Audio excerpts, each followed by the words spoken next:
Friends, आज के इस वीडियो में हम आपसे बात करने वाले हैं यूपी पॉलिटेक्निक के फर्स्ट सेमेस्टर के समांतर श्रेणी के बारे में। अर्थमेटिक प्रोग्रेशन का ये पहला क्लास होगा। तो ये यूपी पॉलिटेक्निक में फर्स्ट सेमेस्टर के यदि आप स्टूडेंट हैं तो आप हमारे चैनल को ज़रूर सब्सक्राइब कर लीजिएगा, ताकि यहाँ पर वीडियो लेटेस्ट रेगुलर अपडेट होती रहती है और यहाँ पर आप लोग जो है अच्छे से पढ़ाई कर सकें। सबसे पहली बात बता दें दोस्तों कि कोई भी श्रेणी जो है ये समांतर श्रेणी कब होती है। ठीक है, मान लीजिए कोई श्रेणी है दोस्तों, उस श्रेणी में हमारा पहला टर्म जो है वो T1 है, दूसरा टर्म जो है हमारा T2 है, तीसरा टर्म जो है हमारा T3 है और चौथा टर्म T4 है। डॉट डॉट डॉट इसी तरीके से करके श्रेणी लगातार आगे की तरफ बढ़ रही है या श्रेणी लगातार घट रही है। तो ये श्रेणियाँ दोस्तों तभी समांतर श्रेणी में होगी जब इनके पदों का जो अंतर होगा वो आपस में बराबर हो। यानी कि हम कहें तो T2 माइनस T1 जो है इसकी वैल्यू यदि अगर T3 माइनस T2 के बराबर आ जाती है तब जा कर के ये श्रेणी जो है समांतर श्रेणी कहलाती है। ठीक है, समांतर श्रेणी के लिए आपको क्या करना पड़ेगा कि दोनों T2 माइनस T1 की वैल्यू जो है ये जितनी बराबर आएगी उसमें से आपको क्या करना है, T3 माइनस T2 की वैल्यू को घटा देना है।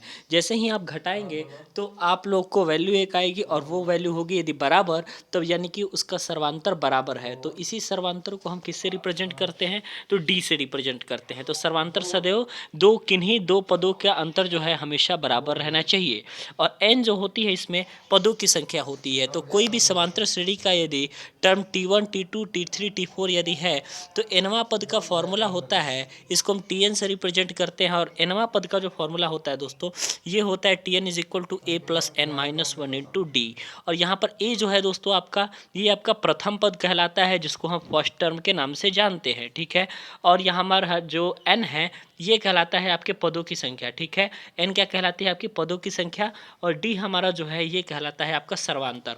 तो Tn यानी कि किसी भी समांतर श्रेणी का हमको nवां पद ज्ञात करना होगा तो हमको क्या करना होगा, a plus n minus one into D के फॉर्मूले पे रख करके हम nवां पद निकाल सकते हैं। ठीक है, अब ध्यान दीजिए दोस्तों कि यदि हमको दूसरा टर्म निकालना होगा तो n की वैल्यू 2 रहेगी। किसी भी समांतर श्रेणी का a यानी कि प्रथम पद का मान वही रहता है, d सर्वांतर भी बराबर रहेगा। तो यदि दूसरा टर्म निकालना रहेगा तो n इज इक्वल टू 2, और तीसरा टर्म निकालना रहेगा तो n इज इक्वल टू 3, और चौथा टर्म निकालना रहेगा तो n इज इक्वल टू 4। तो इस तरीके से हमारी श्रेणी जो है आगे बढ़ती रहती है। ठीक है, तो ये तो हमारा रहा कि श्रेणी का व्यापक पद nवां पद कैसे निकालते हैं।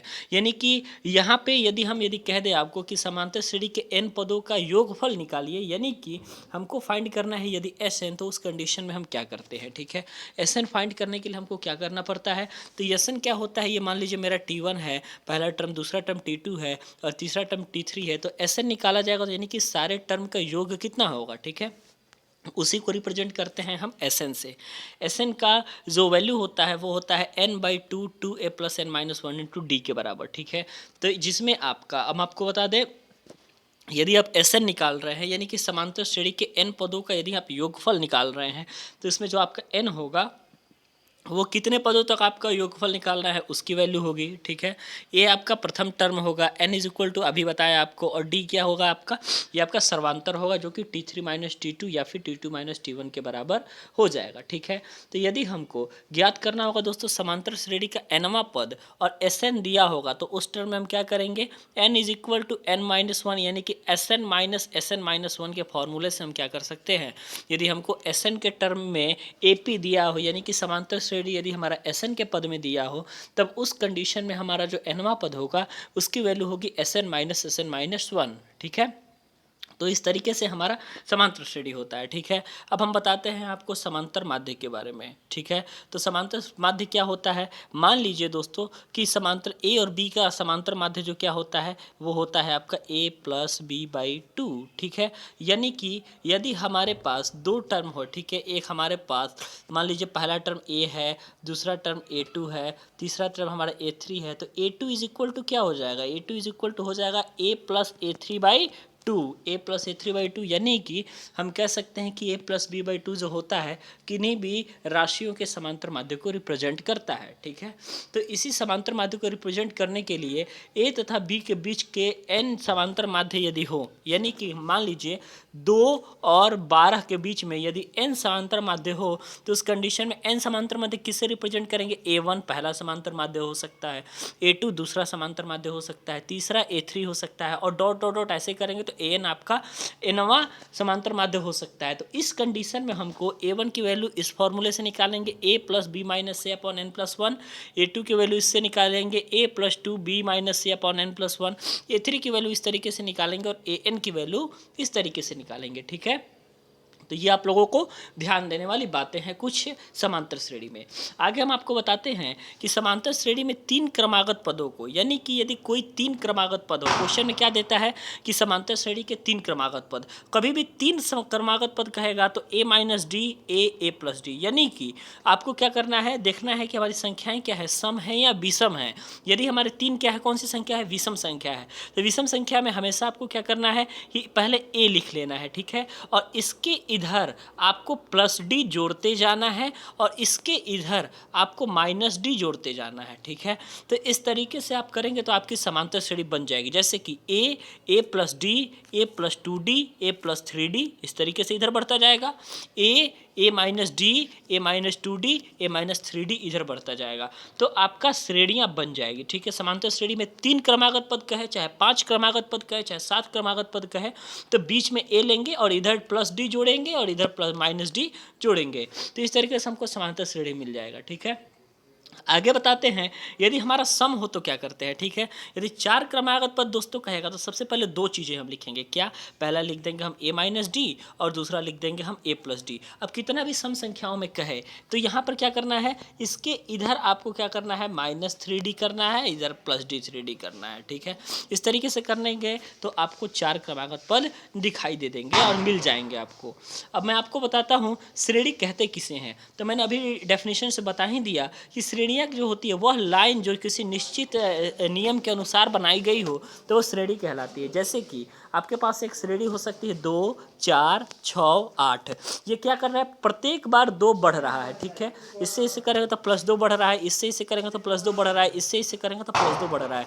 जहाँ पर यानी कि ये एक निश्चित अरेंज में है, जहाँ भी हमारी श्रेणी किसी निश्चित अरेंज में रहेगी तो वो आपकी कहलाएगी समांतर श्रेणी, चाहे वो यहाँ पर डिफरेंस जो है चाहे वो बढ़ता हुआ प्रतीत होता हो या फिर डिफरेंस जो है हमारा घटता हुआ प्रतीत होता है, तो उसी को हम श्रेणी कहेंगे और इसे ये जो है समांतर श्रेणी। तो अब बात आती है समांतर श्रेणी कहते किसे हैं, तो समांतर श्रेणी में दोस्तों क्या करना है कि जब किसी भी श्रेणी के किन्हीं 2 क्रमागत पदों का अंतर यदि आपका समान होता है तो वो श्रेणी क्या कहलाती है, समांतर श्रेणी कहलाती है। ठीक है, अभी आपको बता दिए हैं T2 माइनस T1 की वैल्यू यदि आपकी रहेगी T3 माइनस T2 की वैल्यू के बराबर, तो वो आपकी क्या हो जाएगी दोस्तों, वो आपकी हो जाएगी समांतर श्रेणी, और यहाँ पर D जो होगा वो समांतर श्रेणी का सर्वांतर होगा, जिसे हम कॉमन डिफरेंस के नाम से जानते हैं। ठीक है, अब दोस्तों एक क्वेश्चन है बहुत इंपॉर्टेंट है, आपके पास एक श्रेणी दी हुई है। ठीक है, क्वेश्चन में ऐसे ही श्रेणी दी रहती है, -1/2, 1/2, 3/2 डॉट डॉट डॉट, इसी श्रेणी का आपको 10वें पद का मान ज्ञात करना है।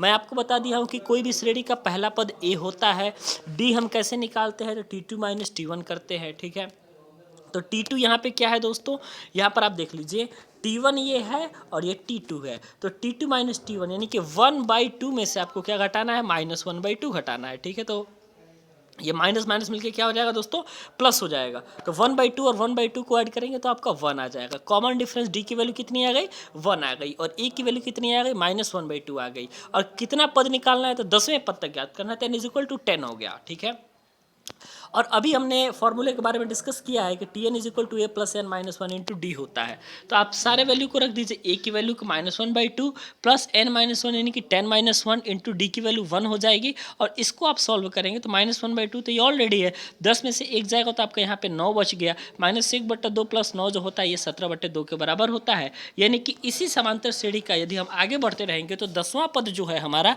ये 17/2 मिलेगा। तो इस तरीके से आपका समांतर श्रेणी का पहला क्लास जो है ये खत्म होता है। वीडियो देखने के लिए बहुत बहुत धन्यवाद।